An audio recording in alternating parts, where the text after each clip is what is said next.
बधाई हो बेटा, तुम्हें लड़का हुआ है। क्या बूढ़ी अम्मा? क्या सच में? मुझे तो विश्वास ही नहीं हो रहा। कितने वर्षों के बाद मुझे संतान का सुख मिला है। सच में, हे ऊपर वाले, तेरा लाख लाख शुक्रिया करता हूँ। वो किसान तुरंत ही अपने बच्चे को देखने जाता है। वो देखता है कि उसे बहुत ही खूबसूरत बच्चा हुआ है, जिसके बाएं हाथ पर किसी चीज का चिन्ह था। हे भगवान, आखिरकार हमें संतान का सुख आज मिल ही गया। हाँ जी, इसे देखकर ऐसा लग रहा है किसी राजकुमार ने ही हमारे घर जन्म लिया है।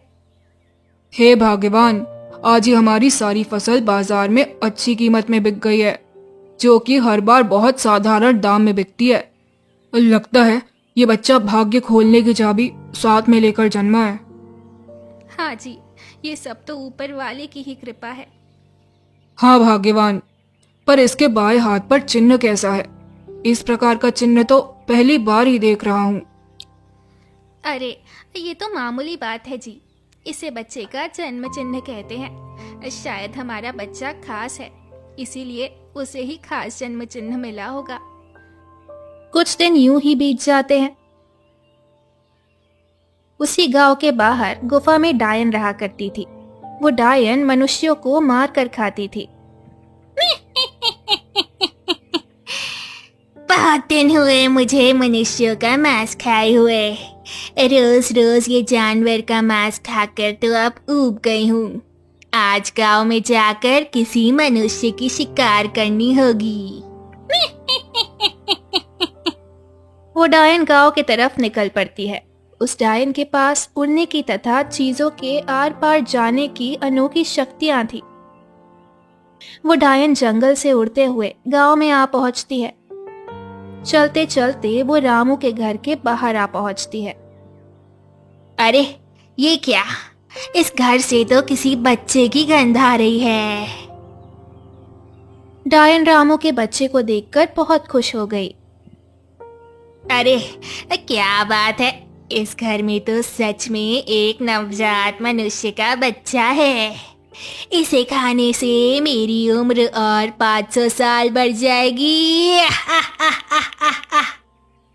क्योंकि उस डायन के समाज में अगर कोई डायन किसी नवजात बच्चे को खाती है तो उसकी उम्र 500 साल बढ़ जाती है। डायन तुरंत दीवार के आर पार होकर घर के अंदर आ जाती है और उस बच्चे को उठाकर घर के बाहर आती है।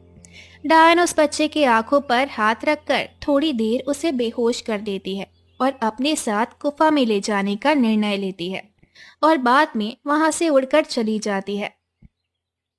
वो डायन जंगल से जोर जोर से हंसते हुए उड़कर जा रही थी,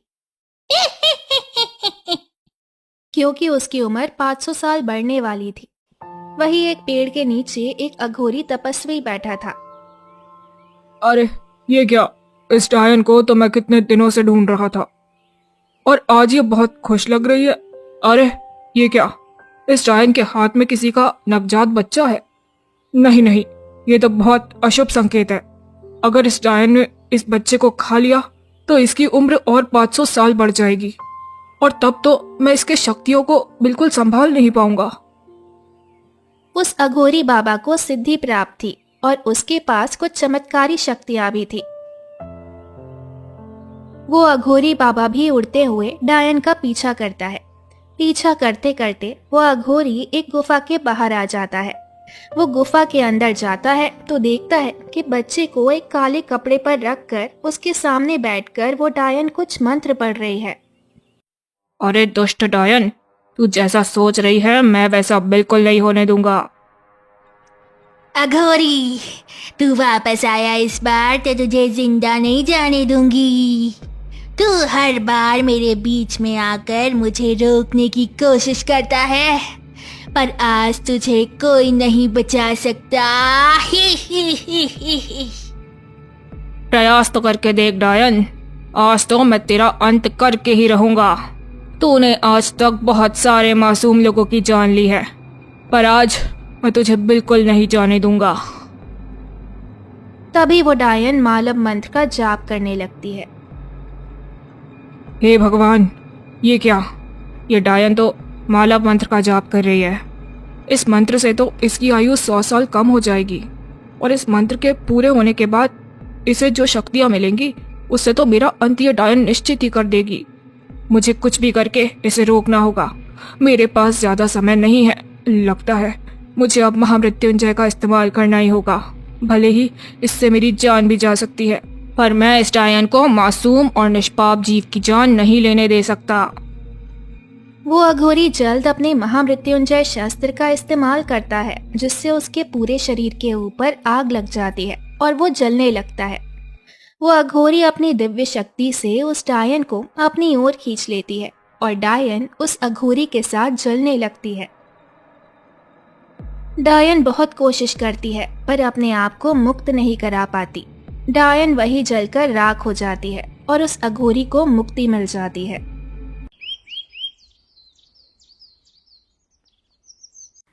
हे राम राम राम, मेरा बच्चा कहाँ गया? किस दुष्ट ने मेरा बच्चा मुझसे छीन लिया? अरे भाग्यवान, तुम चिंता मत करो। ऊपर वाले की इच्छा से हमें पुत्र हुआ है। अगर हमारे नसीब में होगा तो ऊपर वाला ही हमें हमारे पुत्र से वापस मिलवा भी देगा, पर तब तक हम महाराज विक्रमादित्य से मिलकर मदद मांगनी होगी।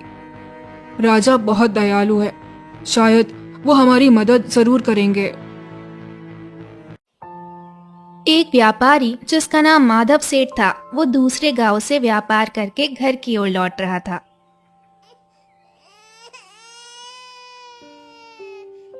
और ये आवाज कहाँ से आ रही है? वो किसी छोटे बच्चे की रोने की आवाज लग रही है। ये तो मुझे जल्दी से जाकर देखना होगा, कोई मुसीबत में हो सकता है।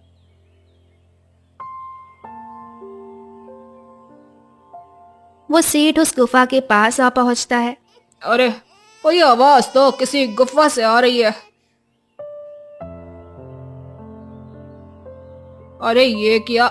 ये तो किसी का बच्चा है और इसे इस घने जंगल के गुफा में वो किसने लाकर छोड़ा होगा? और अगर मैंने इसे यहीं पर ऐसे ही छोड़ दिया तो कोई जंगली जानवर आकर इसे जरूर मार कर खाएगा। मुझे इसे अपने साथ ले जाना चाहिए। वो सेठ उस बच्चे को अपने साथ ले जाता है।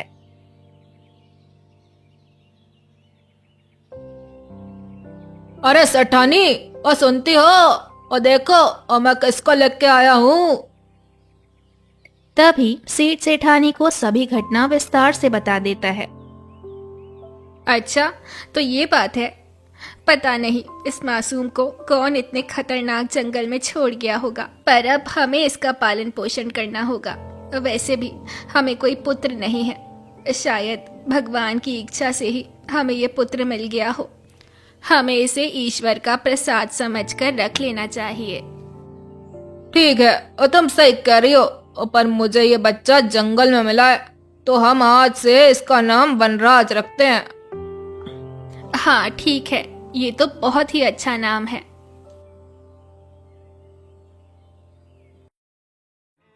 महाराज, मदद कीजिए, हमारी मदद कीजिए महाराज। मैं आपके राज्य का एक मामूली किसान हूँ। मेरा नाम रामू है। कल ही मेरी पत्नी ने एक पुत्र को जन्म दिया था, पर कल रात से ही हमारा पुत्र गायब हो गया है महाराज। क्या गायब हो गया रामू? मैं समझ नहीं पाया। आखिर तुम क्या कहना चाहते हो? तुम्हारा पुत्र आधी रात में कैसे गायब हो सकता है? महाराज, जिस जगह से हमारा बच्चा गायब हुआ था उसी जगह पे हमें ये साड़ी का टुकड़ा और सफेद बाल मिले हैं, जो कि मेरे पत्नी के बिल्कुल भी नहीं है महाराज। मुझे तो बहुत चिंता हो रही है महाराज, हमारी मदद कीजिए महाराज। क्या? दरवाजा बंद होते हुए भी इस किसान का पुत्र कैसे कोई ले जा सकता है? और उस जगह पे साड़ी का फटा हुआ टुकड़ा और सफेद बाल, ये तो बहुत बड़ी समस्या लग रही है। लगता है किसी शातिर चोर ने इस बच्चे को कुछ पैसों के लिए चुराया होगा।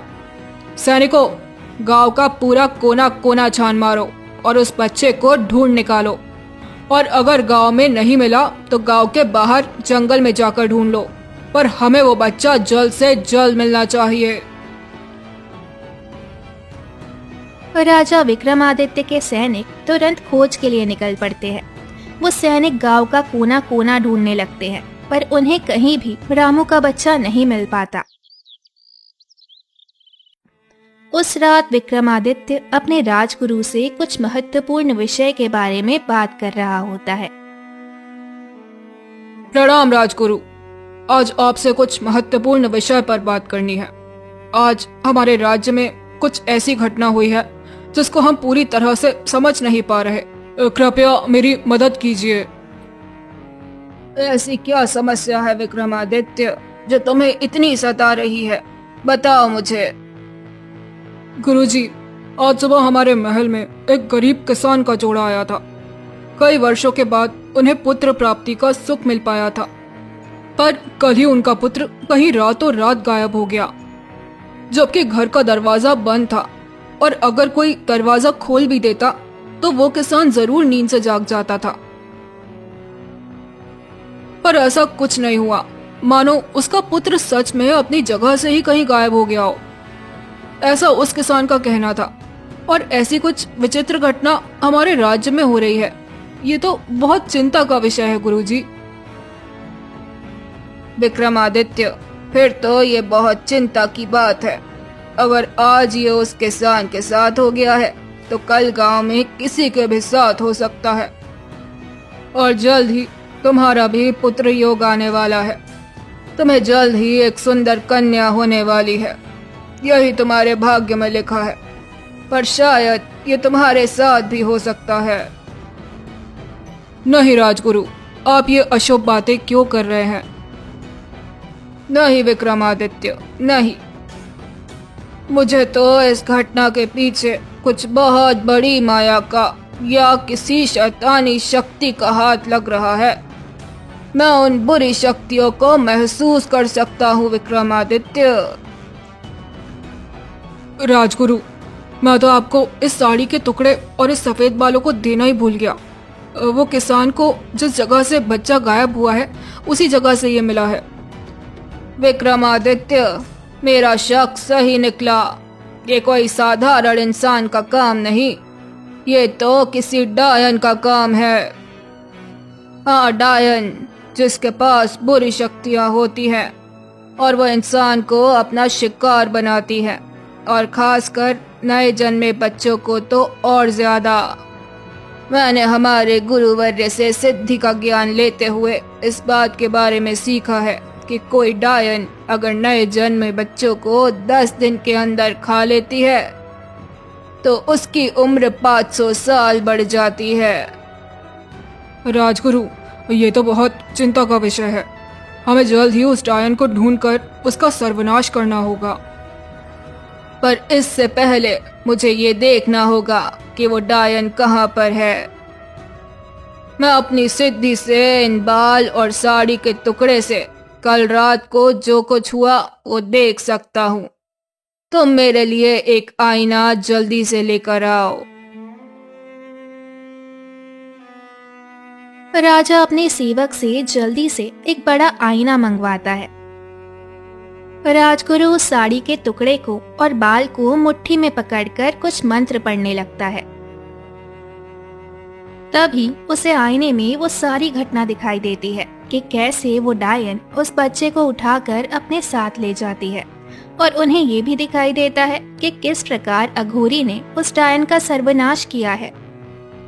देख रहे हो राजा, वो डायन ही उस बच्चे को उठाकर ले गई थी, पर उस अघोरी ने अपनी अपनी शक्तियों से उस डायन का सर्वनाश किया है और अघोरी को इस संसार से मुक्ति मिल गई है। पर वो बच्चा अभी भी उस गुफा में ही हो सकता है, क्योंकि जब तक डायन जिंदा है वहीं तक मैं अपनी दिव्य दृष्टि से देख सकता हूँ, क्योंकि मेरे पास उस डायन के सिर का बाल और साड़ी का टुकड़ा है। और जबकि डायन अब मर चुकी है, मैं उसके आगे बच्चे के साथ क्या हुआ है ये नहीं देख सकता। अरे राजा, ये क्या? उस बच्चे के बाएं हाथ पर जो निशान देख रहे हो वो कोई साधारण निशान नहीं है। इस बच्चे के नसीब में तो राजयोग है, और क्योंकि वो बच्चा इसी राज्य में जन्मा है तो कल जाकर वो इस राज्य का राजा भी बन सकता है। ऐसे बच्चे बहुत ही शूरवीर और दयालु होते हैं और इन्हें ईश्वर ने खुद धर्म की रक्षा करने के लिए ही इस धरती पर भेजा होता है। क्या उस बच्चे के नसीब में राजयोग है? राजगुरु, डायन को मार दिया है, ये तो बहुत अच्छी बात है, पर अब इस बच्चे का क्या हुआ होगा? अगर ईश्वर की यही इच्छा है तो हमें जल्द ही उस बच्चे को जाकर बचाना होगा। राजा, उस बच्चे का बचना तो बहुत ही मुश्किल लग रहा है, क्योंकि उस जंगल में बहुत ही खतरनाक जानवर रहते हैं, पर हमें शीघ्र ही जाकर देखना होगा। राजा तुरंत अपने कुछ सैनिक और राजगुरु के साथ आधी रात में उस गुफा के पास आ पहुंचता है। राजगुरु, यहाँ पर तो कहीं पर भी वो बच्चा नहीं दिखाई दे रहा। कहीं ऐसा तो नहीं कि कोई जानवर आकर उसे उठाकर ले गया हो? हाँ, ये बात तो बिल्कुल संभव है। शायद किसी जंगली जानवर ने ही इस मासूम बच्चे को अपना शिकार बनाया होगा। जंगल में बहुत ढूंढने के बाद भी उनको कहीं भी वो किसान का बच्चा नहीं मिल पाता। वहाँ माधव सेठ के घर पर वो पति पत्नी उस बच्चे को पाकर बहुत खुश थे। उन्होंने उस बच्चे का नाम वनराज रखा था। कुछ साल ऐसे ही बीतने लगते हैं। देखते देखते वनराज 16 साल का हो चुका था। वो बिल्कुल किसी राजकुमार की तरह ही दिखता था। वो पढ़ाई में भी बहुत बुद्धिमान था। एक दिन राजा विक्रमादित्य किसी जरूरी काम से दूसरे राज्य के लिए निकल पड़ते हैं। तभी वहीं पर वनराज भी अपना पाठ पढ़ रहा था। अरे ओ सच में वनराज, ओ तुम तो वाकई बहुत बुद्धिमान हो। अरे ये इतना सुंदर पुत्र किसका हो सकता है?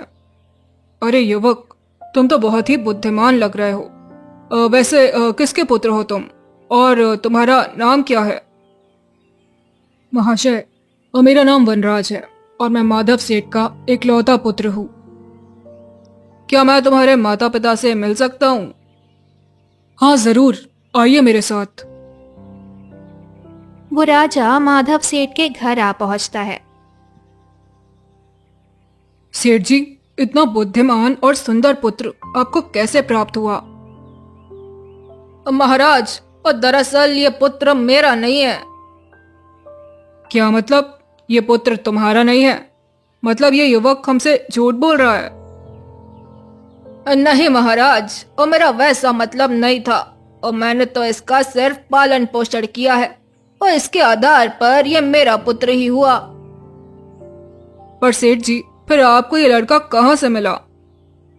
महाराज, और दरअसल बात यह है कि माधव सेठ अपनी पूरी कहानी राजा विक्रमादित्य को बता देता है। अरे बाप रे, इसका मतलब है ये वही लड़का है जिसको वो डायन 16 वर्ष पहले उठाकर ले गई थी, और हमें लगा कि किसी जानवर ने इस बच्चे को खा लिया है। माधव सेठ, मैं तुमसे एक सवाल पूछना चाहता हूँ। हाँ महाराज, पूछिए, आप क्या पूछना चाहते हैं? तब तुम्हारे पुत्र के बाएं हाथ पर कोई जन्म चिन्ह मौजूद था? हाँ महाराज, उसके बाएं हाथ पर एक जन्म चिन्ह जरूर है, पर यह बात आपको कैसे पता है? क्या मैं वो चिन्ह देख सकता हूँ? हाँ जरूर महाराज। तभी वनराज अपने बाएं हाथ का चिन्ह महाराज को दिखाता है। माधव सेठ, ये पुत्र मेरे राज्य के एक गरीब किसान के जोड़े का है, जिसे 16 साल पहले एक दुष्ट डायन उठाकर ले गई थी। राजा उसे सारी बीती कहानी बता देता है। अरे बाप रे, ये तो अच्छी बात है। उस बच्चे का नसीब बहुत ही अच्छा है जो ये मुझे जंगल में सही सलामत मिल गया। पर उन माता पिता को कितना दुख हुआ होगा अगर उनको ये खबर मिल जाएगी कि उनका पुत्र सही सलामत है, तो उनको कितना आनंद हो जाएगा। क्या मेरे असली माता पिता आपके राज्य के गरीब किसान हैं? हाँ बेटा, महाराज सही कह रहे हैं। महाराज, मुझे उनसे तुरंत मिलवा दीजिए। बेचारे कितने दुखी होंगे वो दोनों। हाँ पुत्र, जल्दी, जरूर। पर उससे पहले माधव सेठ, मैं कुछ जरूरी बात करना चाहता हूँ। हाँ महाराज, बोलिए। सेठ जी, इस बच्चे के नसीब में राजयोग है। मतलब हमारे राजगुरु ने ये कहा है कि ये लड़का हमारे राज्य का राजा बनने के योग्य है और इसी के हाथ में मेरी राज्य का भविष्य है। मुझे भगवान की कृपा से एक बड़ी प्यारी पुत्री प्राप्त हुई है और मैं ये चाह रहा हूं कि आप इस लड़के का विवाह हमारी पुत्री से करें। अगर आप ऐसा कर देंगे तो मैं आपको सोने जवाहरात तोल दूंगा। हाँ महाराज, जरूर। ये तो बहुत ही खुशी की बात है। इससे तो हमारे भाग्य ही खुल जाएंगे। महाराज, पर मैं एक शर्त पर ही आपकी पुत्री से विवाह करूंगा। कहो वनराज, क्या शर्त है तुम्हारी? महाराज, आप आपके राज्य महल में मेरे दोनों माता पिता को, जिन्होंने मेरा पालन पोषण किया है, और मेरे जन्मदाता माता पिता को मेरे साथ महल में रहने के लिए जगह देंगे तो मुझे बहुत आनंद होगा, जिससे मुझे किसी एक को खोने का दुख नहीं होगा। महाराज, जिन्होंने मेरा पालन पोषण किया है उनसे भी मैं उतना ही प्यार करता हूँ जितना मैं अपने जन्मदाता माता पिता से करूंगा। वाह पुत्र, तुम्हारा दिल तो कितना बड़ा है। तुम तो सच में मेरे राज्य के राजा बनने के लायक हो। मुझे तुम्हारी विनती स्वीकार है। कुछ दिनों बाद वनराज अपने असली माता पिता को पाकर बहुत खुश हो जाता है और उसकी शादी उस राजा की पुत्री से हो जाती है और वो उस राज्य का राजा भी बन जाता है और अपनी दोनों माता के साथ खुशी से राज्यभार संभालने लगता है।